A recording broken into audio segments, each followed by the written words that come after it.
Hello, my name is Wally Suleiman, and in this video I will be showing you the Islamic view on the afterlife. Part 1. Death. There are 4 phases or lives that a soul will encounter.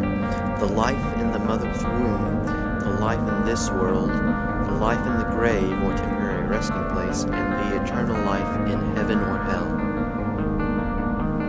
When people have near-death experiences, they are declared dead and tend to encounter many different feelings and visions of comfort, and at times they will see a light.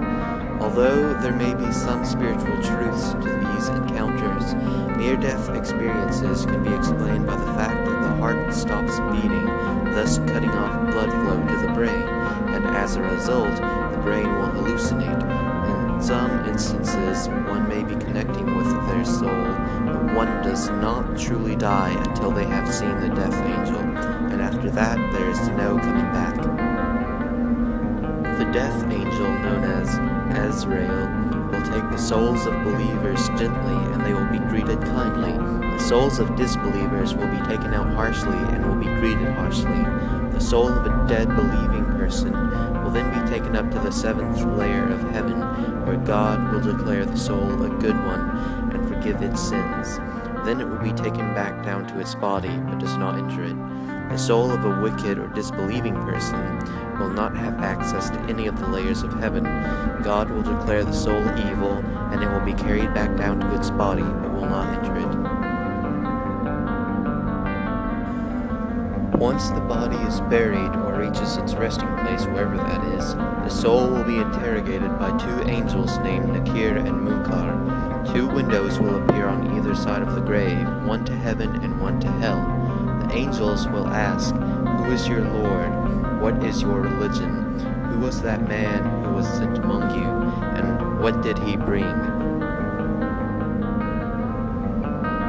The believer will be able to answer, "My Lord is God, my religion is Islam, the messenger of God, and the book of God which I read and believed." The window to hell will then close, and the soul will remain in a minor bliss until the day of resurrection. The evil soul, however, will not be able to answer the questions, so the window to heaven will close, and the soul will suffer a minor torment until the day of resurrection. The real bliss and or suffering is not meant to be in the grave, but in the eternal life after Judgment Day. Time in the grave is not as it is in this world, and the souls will feel as if they were only in their graves for about a day or so. On the day of resurrection, all creation will be resurrected and judged.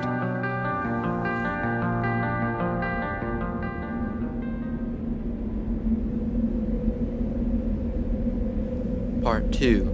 The Day of Judgment.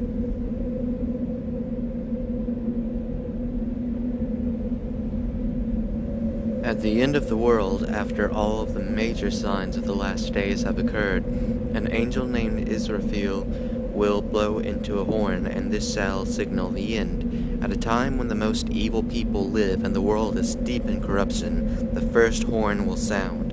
The horn shall cause many extreme natural disasters, anguish for many, and the sky and perhaps even space shall be drawn apart to reveal another realm. Some scholars dispute over whether there will be 2 or 3 soundings of the horn. Either the first blow or a second blow will kill every living thing, including all humans, jinns, animals, angels, and anything else. Only 6 will survive: God, the angels that hold up God's throne, Azrael, the angel of death, Gabriel, the angel of revelation, Michael, the angel of rainfall, and Israfil, the angel who blows the horn. Then God will cause the 4 main angels to die, along with those that carry his throne. Thereafter, there will be only God, the eternal, the infinite. He will declare, once all but him is dead, "Whose is the sovereignty this day? It is God's, the one, the Almighty." There will be a time when there is only God, but after that time, he will resurrect Israfil to blow into the horn again, and all life will be resurrected. Everything that ever existed will come back. No matter how one died, one will be remade. Everyone will be naked, yet people will hardly notice each other because of the fear of that day.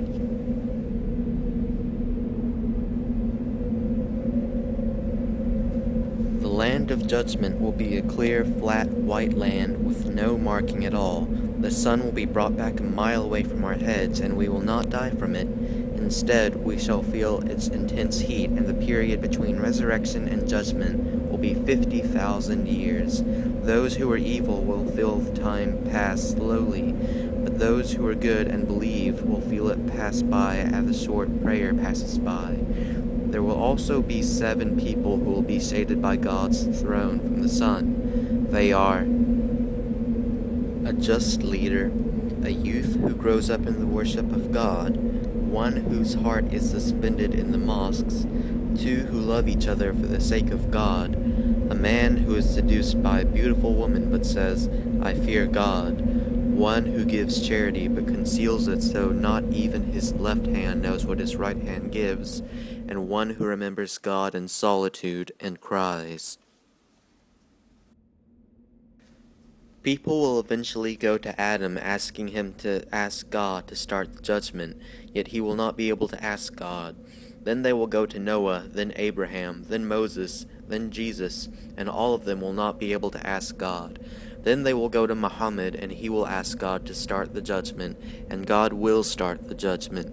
It is important to note that there are some people who are so good and pious that they will go straight to heaven without judgment, and there are some people who are so evil they will go straight to hell without judgment.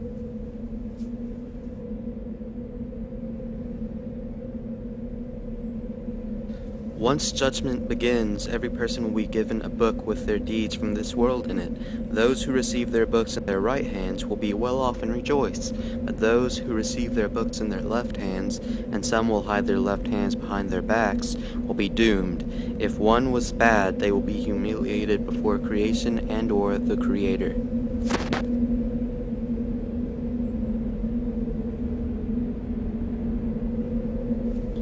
Everyone will be called to account for what they used to worship. The pagans, idolaters, and those who chose not to worship God will go to hell first. Then there will remain the Christians, the Jews, and the Muslims. The Christians and Jews who worship others besides God will go to hell.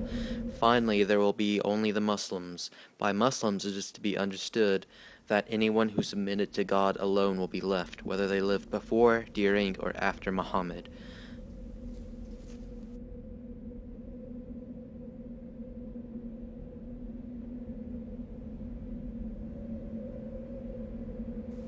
A bridge known as Sirat will be laid over hell, and it will stretch from the land of judgment to heaven. It is as thin as a hair and very sharp. The Muslims will then cross it. Some will cross over to heaven as fast as lightning, some like the speed of wind, some like the speed of horses. Some will make it through safely, some will make it through hurt, and some will fall off the bridge and into hellfire. After that, God will let out of hell those whose good in their hearts is equal to the weight of 1 gold dinar, then half a dinar, and the weight of a small ant. Then prophets, angels, and believers will intercede for certain people, and those people will get out of hell. Lastly, God will take a group of people out of hell, and they will be placed into a river at the entrance of paradise, where they will be rejuvenated. All who are taken out of hell will be sent to heaven, and the rest will be in hellfire to suffer for eternity.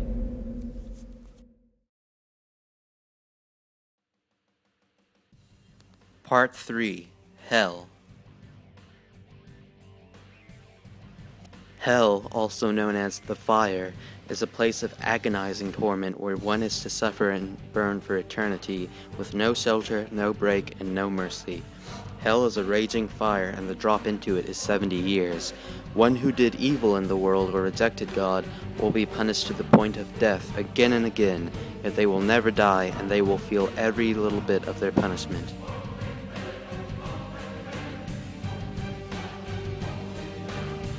People in hellfire will encounter isolation, horrible sights that we cannot even conceive of, and torture that we cannot even conceive of. Residents of hell will be forced to eat from the bitter tree of Zaqqum, whose fruits are like the heads of devils. Hell is divided into 7 layers, and the lower the layer, the worse the punishment.